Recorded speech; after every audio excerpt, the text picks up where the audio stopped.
बिस्मिल्लाहिर्रहमानिर्रहीम। अस्सलाम वालेकुम students. According to our course outline, जो इंट्रोडक्शन टू साइकोलॉजी का कोर्स है आपका, उसका फ़र्स्ट टॉपिक है मोटिवेशन। कि मोटिवेशन जो है वो क्या होता है और इसके ऊपर किस चीज़ का जो है वो इफ़ेक्ट देखा जा सकता है, हमारे ऊपर मोटिवेशन का क्या इम्पेक्ट पड़ता है, और फिर आगे उसके प्राइमरी मोटिव्स क्या होते हैं और सेकेंडरी मोटिव्स जो हैं वो क्या होते हैं।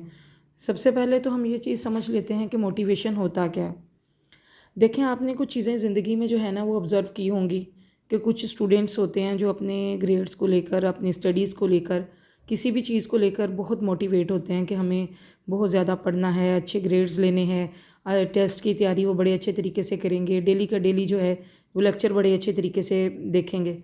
और कुछ स्टूडेंट्स जो है वो उससे लेस मोटिवेट होते हैं, वो इतना उस पर फोकस नहीं करते, इतना स्टडीज़ पे गौर नहीं करते। तो कुछ लोग होते हैं जो अपने एम्स के लिए, अपने ऑब्जेक्टिव्स के लिए, अपने चीज़ों के लिए बहुत ज़्यादा मोटिवेट होते हैं, और कुछ जो होते हैं वो ज़्यादा मोटिवेट नहीं होते इन चीज़ों को लेकर। तो जो है वो ऐसा क्यों होता है और चीज़ें जो हैं वो किस तरह से होती हैं। और कुछ जो हैं वो वाइल्ड लाइफ में जाना चाह रहे होते हैं, कुछ लोग एडवेंचर जो है वो बड़ा पसंद करते हैं, कुछ लोग घर में सहूलत से रहना जो है वो पसंद करते हैं, अपना जो है वो मतलब आप उसको कह सकते हैं कि अपने कंफर्ट जोन से जो हैं वो बाहर नहीं आते।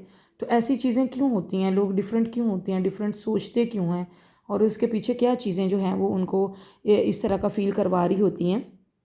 तो ये सारा का सारा जो चक्कर है ये मोटिवेशन का होता है। क्योंकि कुछ लोग किसी काम को करने के लिए बहुत ज़्यादा मोटिवेट होते हैं, किसी काम को करने के लिए बड़े एनर्जेटिक होते हैं, उनके अंदर बड़ी विश पाई जाती है कि हम इस चीज़ को करें। और कुछ लोगों के अंदर उतना उस चीज़ को लेकर इतना मोटिवेशन नहीं होता, वो उस चीज़ को लेकर इतने एनर्जेटिक नहीं होते। तो बेसिकली जो first of all we come on the definition.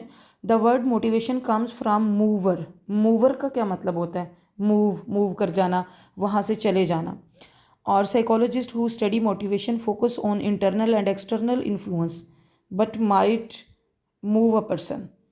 अब जो साइकोलॉजिस्ट होता है वो एक्सटर्नल और इंटरनल दोनों तरीक़ों से इस चीज़ पे फोकस कर रहा होता है कि जो इन्फ्लुएंस भी उसको कर रहा होता है कि जो मूव ओवर है, जो आगे बढ़ जाना है, वो क्या चीज़ होती है।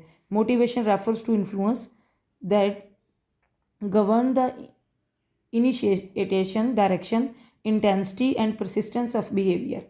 अब जो मोटिवेशन होता है वो ये नहीं होता कि आपने एक चीज़ को करने के लिए एक इरादा कर लिया तो आप उसको कर रहे हैं, उसमें आपको परसिस्टेंस भी चाहिए, आपको इन्फ्लुएंशन भी चाहिए, और जो है वो आप इनिशिएटिव कैसे लेते हैं, आप इनिशियली उसको कैसे इनिशिएट करते हैं, वो चीज़ें भी आपको जो जो ज़िंदगी में वो जो हैं वो चाह रही होती हैं।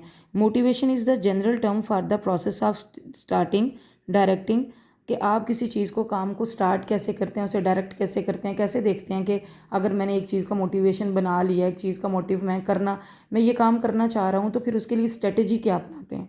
फॉर एग्जांपल, एक बच्चा जो है ना वो मेडिकल में जाना चाह रहा है, तो उसके लिए वो स्ट्रेटजी क्या बनाएगा कि वो स्कूल कॉलेज में भी बहुत अच्छे तरीके से लर्न करेगा, सारे टेस्ट, सारी चीज़ों को बड़े अच्छे तरीके से करेगा, फिर वो उसके लिए मज़ीद प्रेपरेशन के लिए एकेडमी ज्वाइन करेगा और मज़ीद वो उसके लिए तैयारी